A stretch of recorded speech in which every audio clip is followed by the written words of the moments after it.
महाराष्ट्राचे मुख्यमंत्री असताना आणि राज्याचे गृहमंत्री असतानाही माननीय अजितदादा पवार उपमुख्यमंत्री यांचा विमान अपघात झाल्यानंतर राज्यात कुठेही त्यांची FIR नोंदवण्यात आलेली नाही.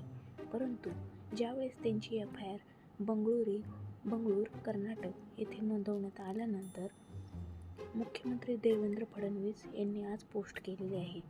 मनात शंका ठेवू नका. अजित पवार यांच्या अपघातात कुणाचा हात असेल तर आकाश पातळ एक करू, कुणाचा बाप आला तरी सोडणार नाही. हास्यास्पद.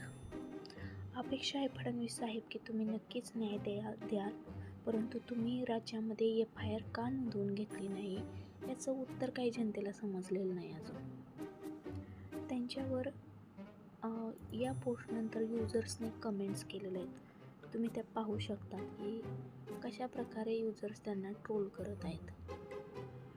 अजितदादांच्या विमान अपघाताचा तपास व्हावा हे सर्वांनाच वाटत आहे आणि तपास झालाच पाहिजे, कारण घातपाताची शंका सर्वांच्या मनात आहे. परंतु त्यांनी त्यावेळेस केलेल्या घोटाळ्यांची चौकशीही झाली पाहिजे. परंतु भाजपा सरकारमध्ये आल्यावर त्यांना क्लीन चिट दिली आणि डायरेक्ट त्यांना वॉशिंग मशीनमध्ये